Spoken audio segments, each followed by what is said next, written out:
Correction de l'exercice 5, un exercice assez difficile qui parle d'entiers consécutifs. Alors, avant de se lancer dans la réponse des questions, quand on vous parle d'entiers, souvent on prend le nombre n. n qui, en mathématiques, est considéré comme un nombre entier.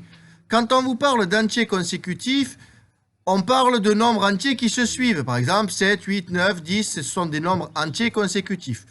Donc, si on vous donne le nombre n, le nombre qui suit n, et ça, c'est souvent, ça gêne les élèves, le nombre qui suit n, ben c'est simplement n plus 1. Donc, le nombre qui suit n, c'est ce même nombre auquel on ajoute 1. Donc, de la même façon, le nombre qui suit n plus 1, Zaïd, ça va être n plus 2. Et le nombre qui suit n plus 2, c'est n plus 3, et ainsi de suite. Et de la même façon, si on cherche le nombre qui précède n, ça va être, Aiden, n moins 1. Bon, si vous avez compris ça pour les nombres entiers, on est déjà pas mal. Donc, dans le petit temps, on vous demandait sur plusieurs exemples de trouver la somme de 4 entiers consécutifs. Donc, de calculer la somme de 4 entiers consécutifs. Donc, on va prendre par exemple, le plus simple que vous avez fait, c'est 1, plus 2, plus 3, plus 4. Et quand on additionnait ça, on trouvait 10. On a eu comme autre exemple, il me semble, 5, plus 6, plus 7, plus 8. Et quand on calculait ça, ça faisait 26. On va faire un exemple un peu plus compliqué avec des nombres bien plus... Alors vous allez voir qu'on va faire avec un grand nombre et que ça va nous faciliter le calcul. Donc on va faire avec 100, plus 101, plus 102, plus 103. Et quand on calcule ça, on obtient 406. Donc dans la question B, on nous demande comment peut-on trouver le résultat, c'est-à-dire le nombre qui est là, en partant du nombre de départ, c'est-à-dire quelle opération on doit faire pour partir de lui et obtenir lui. Alors, c'est pas forcément facile.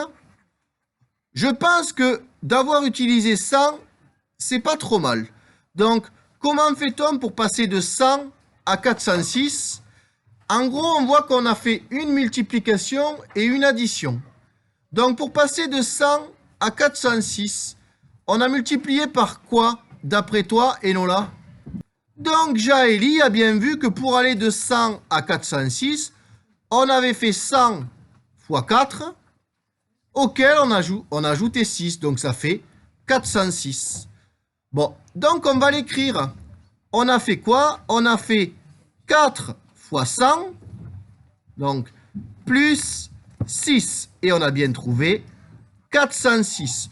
On va bien, vous inquiétez pas, on va bien vérifier que ça fonctionne avec tous les autres. Donc, on a bien fait 4 fois 100 plus 6. Est-ce que ça marche pour 5?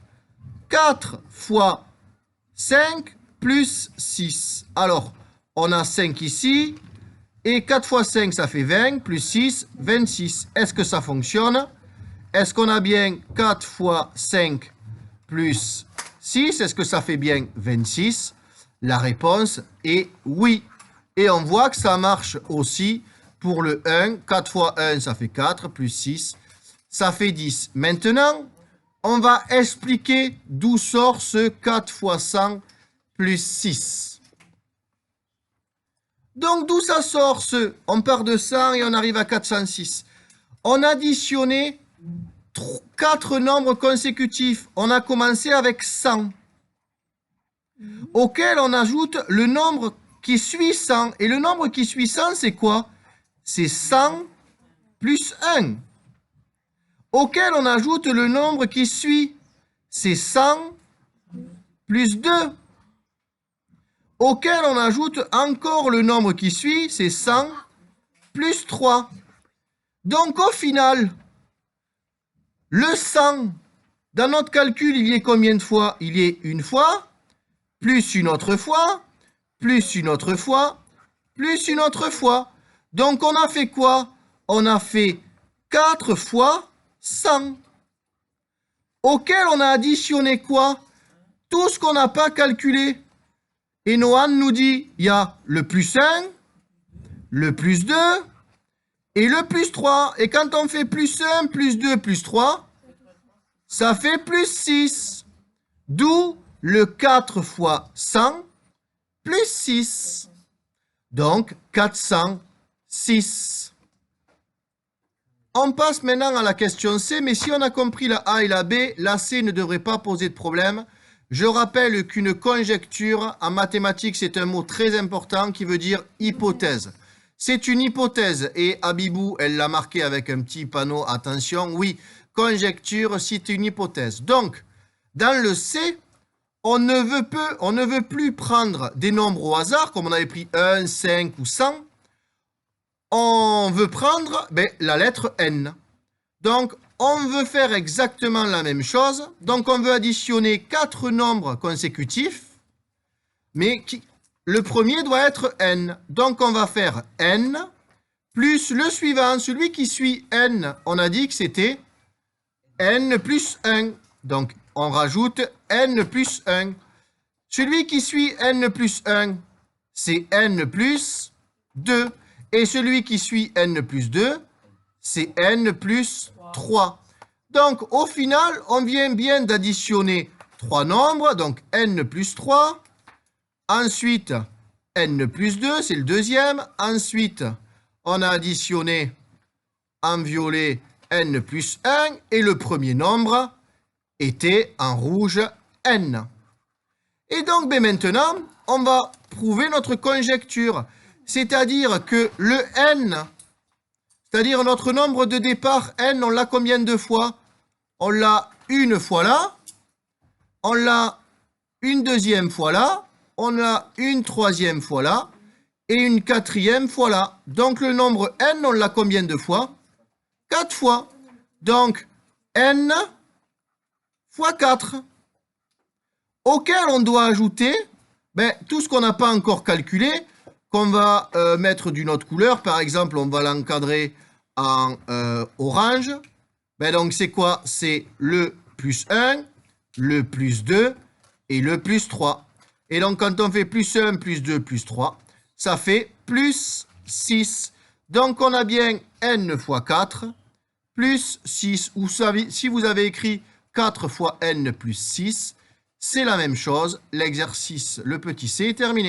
On passe donc à la question D. La question D qui est très simple. Que peut-on dire de la somme de 5 entiers consécutifs?